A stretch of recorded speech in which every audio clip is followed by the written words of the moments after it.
What if I told you there's a hidden law that shapes your entire life?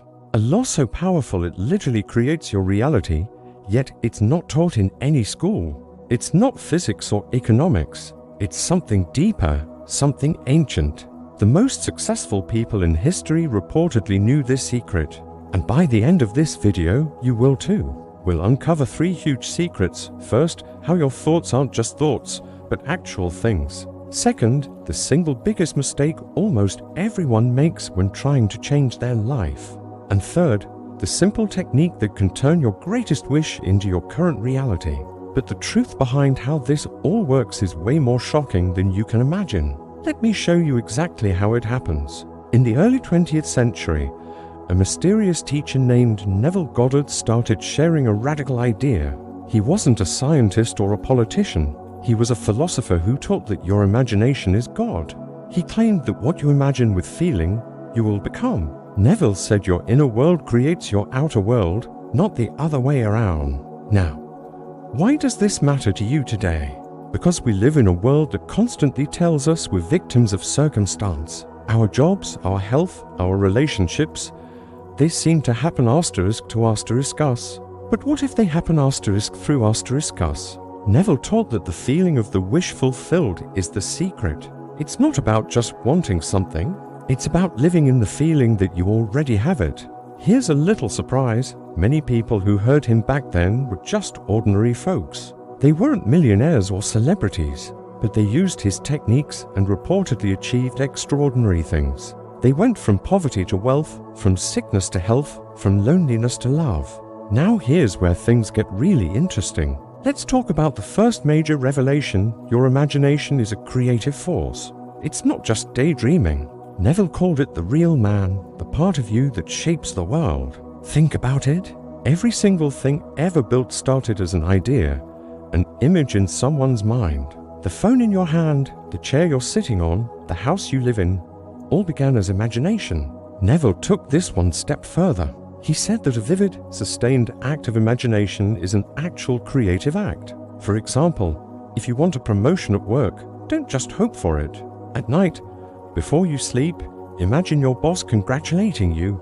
Feel the handshake. Hear the exact words. See the new office. Feel the pride and excitement as if it's happening right now. According to Neville, this isn't just wishful thinking. You are impressing your subconscious mind with a new reality, and the subconscious mind has one job: to make it happen. It will guide your actions, change your perceptions, and even influence events to match the scene you created. But if you think that's crazy, wait until you hear this. This brings us to the second and more complex revelation: the world is yourself pushed out. This is a big one. Neville taught that everyone in your world is a reflection of you. The way people treat you is a direct mirror of your own beliefs and assumptions about yourself and them. If you secretly believe you aren't respected, you will find people treating you with disrespect. If you assume people are kind and helpful, you'll meet kindness everywhere. It's a radical idea because it gives you complete responsibility. You can't blame anyone else. Now, compare this to the popular idea of manifestation today, which is often about just writing down what you want. Neville's teaching is much deeper. It's not about asking the universe for things. It's about changing yourself, your own consciousness. When you change your inner state, the outer world has no choice but to change with it. So if someone in your life is causing you problems, Neville would say don't try to change them. Instead, change the way you see them in your imagination. Imagine having a loving, positive conversation with them. Feel the warmth and friendship.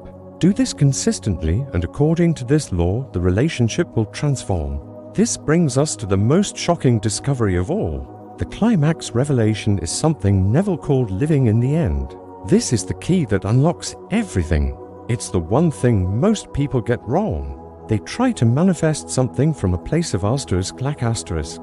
They say, I want more money, which just reinforces the feeling of asterisk not having asterisk money.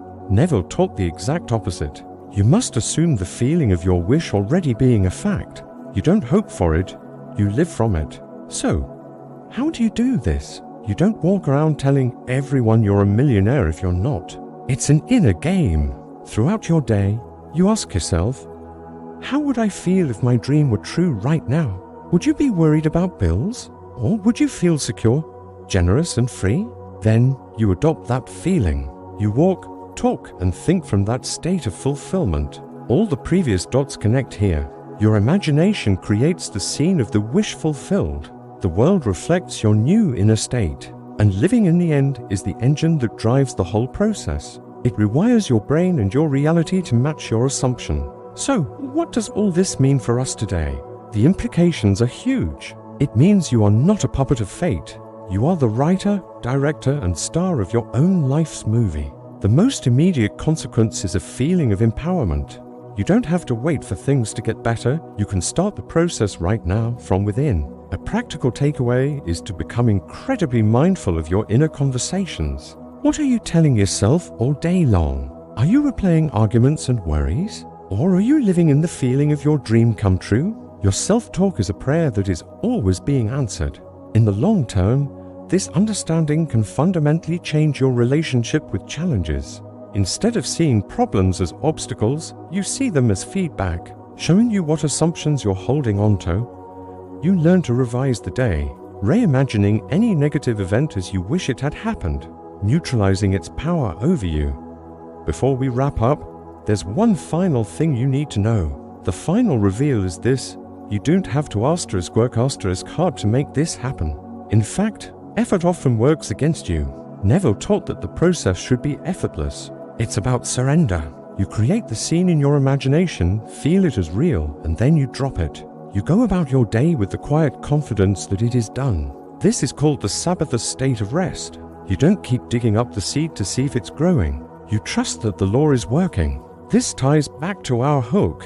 The hidden law that creates reality isn't a struggle. It's a law of assumption, a law of belief, a law of effortless becoming. And the moment you truly accept this, your world will never look the same again. If this opened your eyes, you'll want to see our next video on how to use this law for a specific goal, like finding your dream partner. So, to recap, your imagination is the creative power in your life.